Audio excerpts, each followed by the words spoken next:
guys, so Don't Nod finally released some more information about Life is Strange 2. There's nothing we can't do as long as we're together.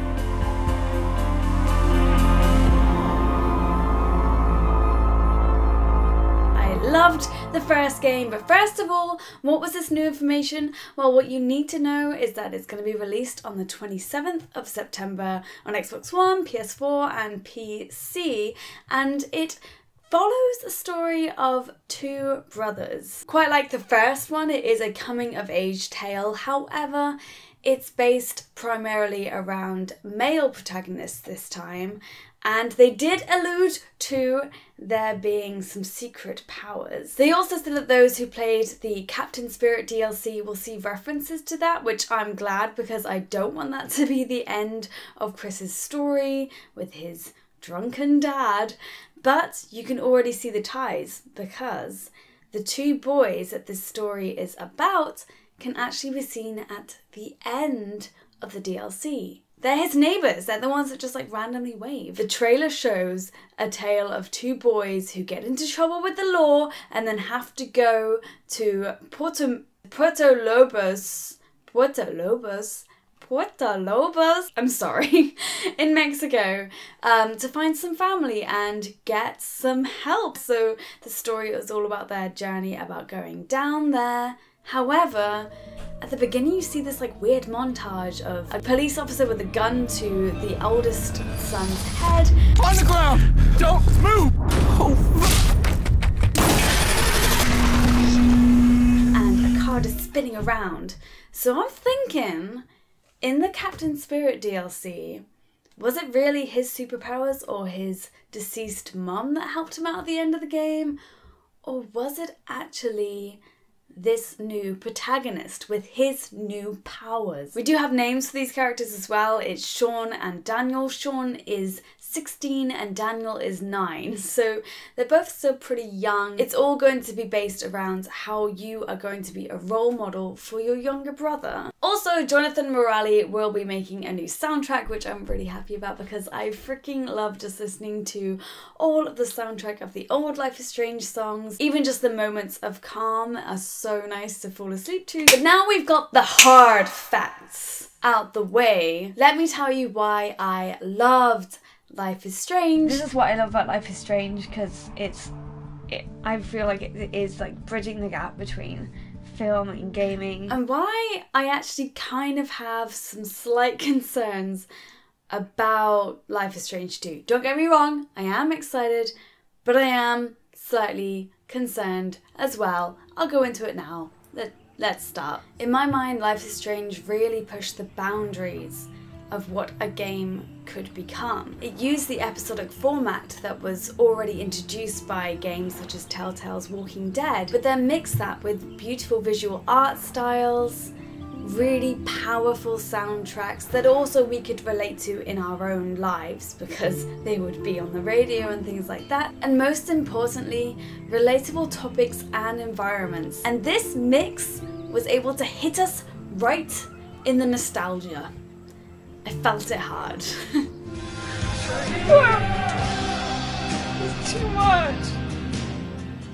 And this kind of relatability is what kind of worries me about the next game. Because I know not all of us were girls in school, probably not with abilities to rewind time and literally having to worry about maybe ending your town to save your best friend. My screen's just turned off, hold on. Which, yes, I did decide to do that because I thought that no one else would do it and I just wanted to see what the ending was, and now everyone hates me and I still get comments on that video. Stop. But the majority of us have been in a school environment and we've grown up. We've had to go through losing friendships and forming new ones. Feeling hopeless, feeling lost, being bullied, feeling like we don't fit in. We have all felt that. I am certain of that. And this game touched on that, yes, in a very extreme sense. But we could relate in some shape or form, which made us then feel more emotionally connected to the choices that we made in those scenarios. Because all of these emotions, everything that Max went through, you know, forming friendships, deciding whether she wanted to be with a boy, helping a friend through a really traumatic time in her life, is all part of growing up. It's all part of what they call finding yourself. And we all go through that time. Even if we're way past that now and we've buried it deep down beneath ourselves because it is a strange, dark, hard time, it is still there. And Life is Strange was able to resurface all of those feelings. It made us relive the moments of our lives where we were most vulnerable, but also the moments of our lives that were most pivotal in creating the person that we are today. And it makes total sense why we felt so emotionally invested in the game when it was reminding us of ourselves and bits of ourselves that we might have even forgotten. I realised I really am analysing this like so much, but this is just who I am as a person, okay? So if you didn't feel this way about this game, do let me know in the comments below, but I'm just gonna carry on my ramble now. But overall, I really feel like Life is Strange was a massive milestone in the gaming community. It talked about taboo subjects in a really respectful way, and a way that could be understood by those who had not gone through such extreme situations, but also related by people who possibly could have gone through those situations or did go through those situations. And it made the topic less taboo. People were talking about it, people were discussing it, people were wondering how you could save someone in scenarios that were shown throughout the game, which definitely needed. Just the little percentages of how many people made the same choices as you or the same kind of mistakes as you makes you realise that you're not alone in the choices that you make, and I think that's massive as well. And they managed to keep this theme through all DLCs, I feel. Growing up and realising that your parents aren't perfect, because that's always a pivotal moment. You have this idea in your head that your parents are perfect when you're a kid and they can't do anything wrong, and then suddenly as you grow up you realise that they're just human and they don't really know as much as you thought they did, and that's always a really hard time to come to terms with. And also they were based in environments that we could relate to. They were based in homes, in schools. Maybe not everyone goes to a junkyard though.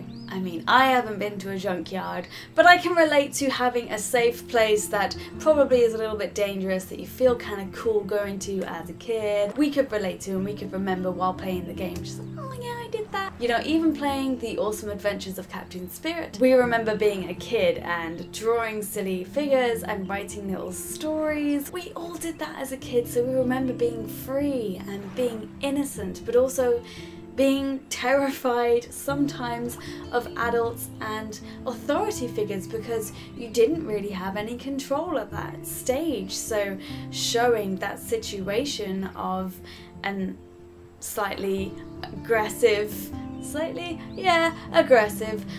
drunken father is upsetting and also relatable, not because you might have had that kind of father figure, but because you understood, being a kid, how terrifying that would have been if people above you were like that, because you were out of control and you were vulnerable, very vulnerable at that point. Now let's go back to Life is Strange 2. I mean, it's based around brotherhood, so in theory, if you have a sibling, you should be able to relate to this in some shape or form. However, it's the environment that I think is going to be so different, because like I've said, most people have gone to school, everyone's grown up in a home. I hope these are things that are just second nature, they're just normal. However, I can't really say that most of us have grabbed our younger sibling and walked through the woods trying to get to Mexico. I've never really done that, can't relate. Sounds fun, also sounds kind of scary, but then at the same time they're trying something new, and I do look forward to seeing how they're going to do it. I mean, Don't Nod are amazing at just really pulling at your heartstrings, really making you empathize with the characters, and also making you form a bond and a close connection with all of the characters that they flesh out throughout their games so well. So I'm sure they'll be able to do that. I'm just not sure if we're going to have that same connection of relatability through this new game because of the environment and the narrative that they've decided to tell. It will be interesting to see how your younger brother Daniel develops due to your actions and your choices throughout the game, as you'll be his main role model. It's still going to be some really hard decisions. As you know, in Life is Strange there were so many hard decisions to make there.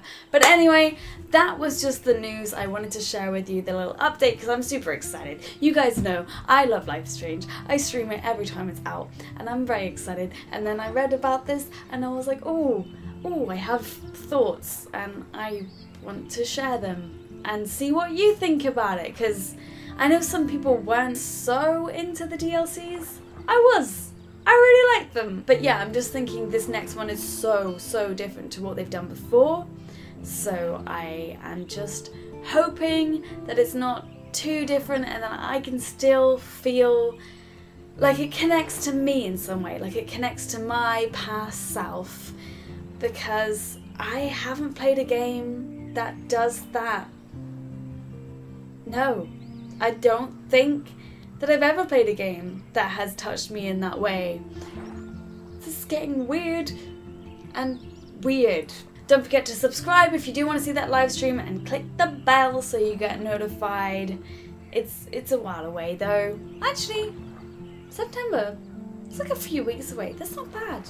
Yeah, that's not bad. Let me know what you think about Life is Strange 2 if you're excited, and if you're excited to watch me play it on the 27th of September, which is its release date. So, super excited. Have a lovely day or evening. Bye.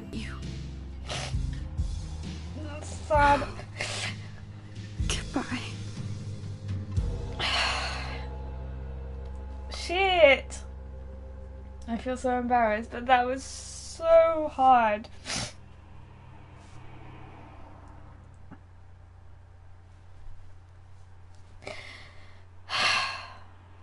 Oh.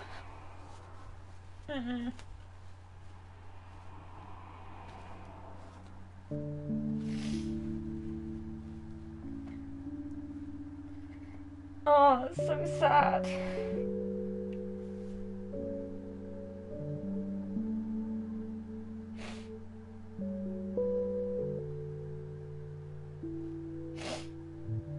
Okay, sorry, just give me a second. I'm so embarrassed.